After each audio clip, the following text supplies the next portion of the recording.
नमस्कार दोस्तों, पानी के अलावा हमारे देश को और कोई ड्रिंक प्यारी है तो है चाय और कॉफी। रेलवे से लेकर एयरलाइंस तक, घर से लेकर ऑफिस तक, चाहे फुटपाथ से लेकर 5 स्टार होटल तक, हर जगह चाय और कॉफी का चलन हो गया है।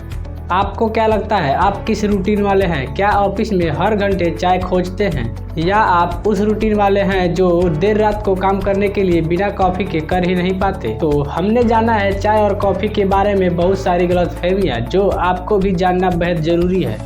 पहला सबसे बड़ा फायदा जो हमें बताया जाता है कि चाय और कॉफी हमें एनर्जी देते हैं। तो क्या सच में ये हमें एनर्जी देते हैं? आइए एक एग्जाम्पल से जानते हैं। मान लीजिए आप एक घोड़े की सवारी कर रहे हैं और घोड़ा आपको तेजी से दौड़ाते हुए सवारी करा रहा है। कुछ समय बाद घोड़ा थक जाता है और थक कर बैठ जाता है। तो फिर आप क्या करते हैं? एक चाबुक निकालते हैं और घोड़े को जोर से मारते हैं। घोड़ा फिर से दौड़ने लगता है। फिर यही काम आप बार बार दोहराते हैं। जब घोड़ा थक कर बैठता है तो आप चाबुक मारते हैं और घोड़ा दौड़ने लगता है। आपको ऐसा लगने लगता है कि चाबुक की मार से घोड़े में जान आ जाती है या उसको ताकत मिलती है, लेकिन सच्चाई कुछ अलग ही है। हर एक चाबुक की मार से घोड़ा और कमजोर होते जाता है और एक समय बाद थक कर बैठ ही जाता है। ठीक वैसे ही चाय या कॉफ़ी का एक कप आपके नर्वस सिस्टम पर चाबुक मारने जैसा है। जब आप घर और ऑफिस में काम कर कर थक जाते हैं तो एक कप चाय या कॉफ़ी पी लेते हैं और आपको लगता है कि यह क्या, फिर से हमारे पास एनर्जी लौट आई। लेकिन क्या यह असली एनर्जी है? हाँ, थोड़े समय के लिए यह आपको एनर्जी फील कराती है, लेकिन कुछ समय बाद फिर से खत्म हो जाती है। फिर से आपको एक कप और चाहिए। तो पहला फायदा बहुत बड़ा झूठ निकला।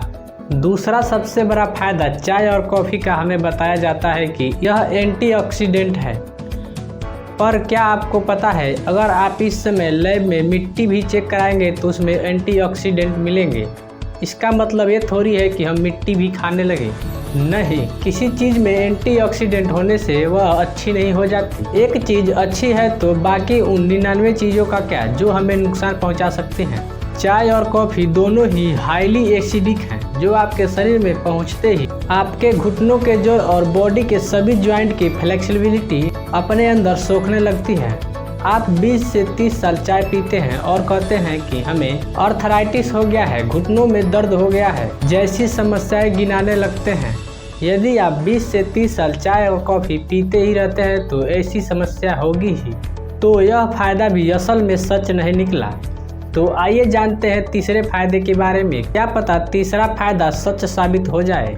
कुछ लोग कहते हैं कि चाय और कॉफ़ी के बिना सुबह हमारा पेट साफ ही नहीं होता, तो इसके बिना गुजारा कैसे हो सकता है? क्या आप जानते हैं यही परेशानी किसको होती है? यही परेशानी सेम सिगरेट पीने वालों की भी होती है। उनका भी यही कहना है कि बिना सिगरेट के हमारा पेट सुबह साफ ही नहीं होता। तो क्या इसके हिसाब से सिगरेट भी अच्छी चीज़ हो गई?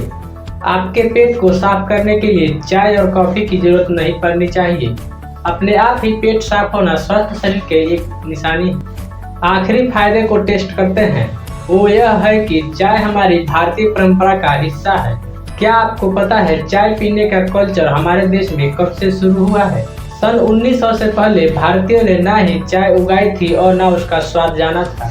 यानी लगभग 100 साल पहले चाय क्या थी हमारे पूर्वजों को पता भी नहीं था। क्या आपको पता है चाय शब्द भी हिंदी नहीं है, यह मैंड्रिन शब्द का चा से बनाया गया है।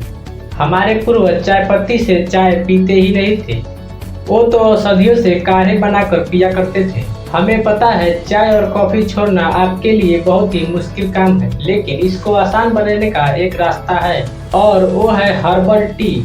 आपको पता है आपको चाय और कॉफ़ी की जरूरत होती ही नहीं, बल्कि रोज सुबह उठकर हाथ में कुछ गर्म पकड़ने व परिवार के साथ बैठकर बातें करते समय कुछ पीने की आदत या शौक मान लें। आप इमेजिन कीजिए एक ऐसी चीज जो उतनी ही गर्म हो और उतनी ही स्वादिष्ट हो जितनी की चाय और कॉफ़ी होती है, जो कि इन सभी प्रॉब्लमों का जड़ न हो और आपके शरीर के लिए फायदेमंद हो। हर्बल टी को बनाने के लिए बाजार से कुछ नहीं लाना पड़ता है। हर्बल टी को बनाने वाली सभी सामग्री आपके किचन में उपलब्ध है। बस जरूरी है आपको उसके बारे में जानने का। इसके लिए हमने एक स्पेशल हर्बल टी बनाने की रेसिपी यूट्यूब पर अपलोड कर दी। इसका लिंक आपके इस वीडियो के डिस्क्रिप्शन में मिल जाएगा, वहां से आप जान सकते हैं हर्बल टी कैसे बनाएं। लेकिन अभी आप कहीं मत जाइए, चाय और कॉफी के बारे में और भी बातें जानना आपके लिए बहुत जरूरी है। यदि आप चाय और कॉफी की आदत को हर्बल टी के रूप में स्विच करना चाहते हैं तो शुरू में 1-2 दिन आपको कुछ अजीब लगेगा, लेकिन बाद में सब नॉर्मल हो जाएगा।